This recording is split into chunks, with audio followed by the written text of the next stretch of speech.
उमेश पाठक लखनऊ से हमारे साथ इस वक्त मौजूद हैं। उमेश, वहां पर जनता जनार्दन की राय क्या निकलकर सामने आ रही है? सर्वे से जो नतीजे सामने आए हैं बहुत दिलचस्प हैं और ट्रेलर दिखा रहे हैं 10 मार्च का।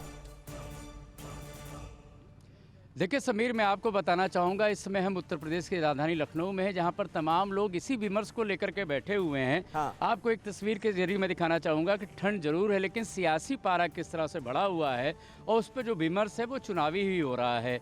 मैं आपको बताना चाहूँगा 2014 में जिस तरह से हमने देखा, 2017 में देखा, 2019 में देखा, यानी ओबीसी की अगर बात की जाए तो ओबीसी कास्ट की अगर बात की जाए तो ओबीसी प्लस अदर ओबीसी और यादव की जो समीकरण रहा है उसमें कहीं न कहीं बीजेपी को गेन हुआ और जिसकी वजह से आपने तस्वीरें भी साफ देखी।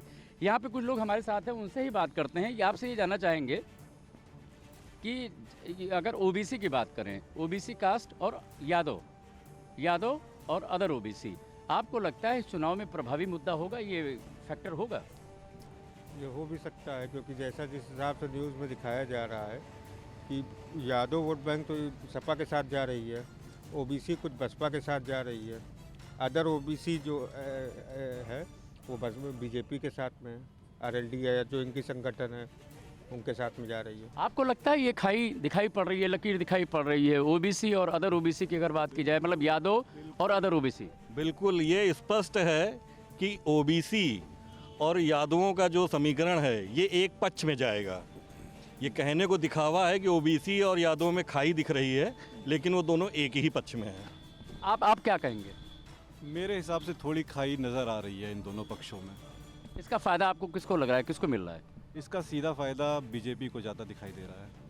आप क्या कहेंगे यादव और अदर ओबीसी को लेकर के जो यहाँ पर खींचतान मची और आप भी देख रहे हैं किस तरीके से पार्टी में ज्वाइनिंग कराई जा रही है, एक लंबी लकीर खींची जा रही है। आपको क्या लगता है कि यादव और अदर ओबीसीज में फ़ायदा किसको मिल रहा है? फ़ायदा तो सीधे ही सपा को ही जाना चाहिए, लेकिन फ़र्क है कि दोनों में समीकरण अच्छा बैठ जाए। बस जो ओबीसी चाहते हैं उनके हिसाब से काम वर्क करें। तो ठीक है, लखनऊ वालों की राय जो है वो निकलकर सामने किस तरह से आ रही है आपने देखा। ब्रजेश शुक्ला जी भी हमारे साथ इस वक्त जुड़ चुके हैं, वरिष्ठ पत्रकार हैं। आपकी राय भी शुक्ला जी बड़ी अहम होगी, लेकिन उससे पहले मैं नोएडा का रुख कर लेता हूं। पुनीत शर्मा वहां से हमारे साथ मौजूद हैं। पुनीत, क्या कह रहे हैं लोग ट्रेलर देखकर?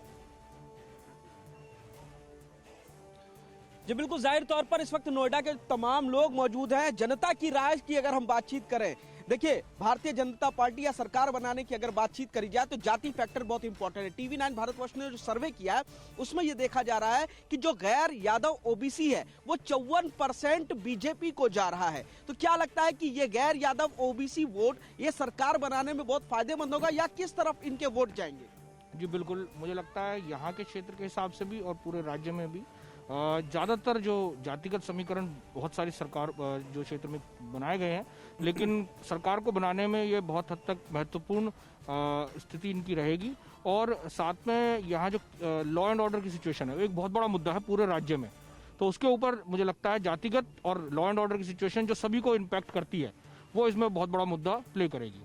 ब्राह्मण वोट पिछले बार के मुकाबले 5% कम बीजेपी को मिल रहा है, लेकिन फिर भी एक काफी हद तक लगभग 65% तक मिले। तो क्या लगता है कि ब्राह्मण वोट जिसको साधने के चक्कर में सभी पार्टी लगी हुई है वो सरकार बनाने में काफी इंपॉर्टेंट होगी? किसकी तरफ जाएगा ये ब्राह्मण वोट? जाहिर सी बात है, पिछले काफी दिनों से ब्राह्मण वोट सरकार से नाराज है, क्योंकि ब्राह्मणों की असली सुनवाई नहीं हुई और ब्राह्मणों को मान सम्मान मिलना चाहिए था, वो शायद सरकार में नहीं मिला, ऐसा कहते हैं लोग। और पूर्वांचल में बहुत ज़्यादा देखा गया है, बहुत बड़ा फैक्टर भी है कि ब्राह्मण वोट बहुत ज़्यादा सरकार से नाराज है जब से कुछ ऐसी केस हुए। विकास दुबे का एनकाउंटर भी क्या इसकी एक वजह है? विकास दुबे का एनकाउंटर, विकास दुबे की जो बहुत ही आपके पास हमारे साथ इस वक्त ब्रजेश शुक्ला जी मौजूद हैं, वरिष्ठ पत्रकार हैं। ब्रजेश जी, अब तक देखिए तमाम तरह की फाइंडिंग्स हम दिखा चुके हैं इस सर्वे की। बड़ी बातें जो निकलकर सामने आई हैं वो ये कि एक तो मुस्लिम वोट बैंक एकमुश्त होता हुआ नजर आ रहा है समाजवादी पार्टी के पक्ष में। ब्राह्मण नाराज हैं, लेकिन वो नाराजगी वोट बैंक के लिहाज से रिफ्लेक्ट होती हुई नजर नहीं आ रही है। अभी भी ज्यादातर ब्राह्मण बीजेपी के पक्ष में नजर आ रहे हैं। गैर यादव जो ओबीसी हैं वो भी बीजेपी के पक्ष में ज्यादा नजर आ रहे हैं। किस तरह से आप देखते हैं इस फाइंडिंग को, और क्या ये माना जाए 10 मार्च को जो तस्वीर निकलकर सामने आएगी वो कमोबेश ऐसी ही रहेगी क्या?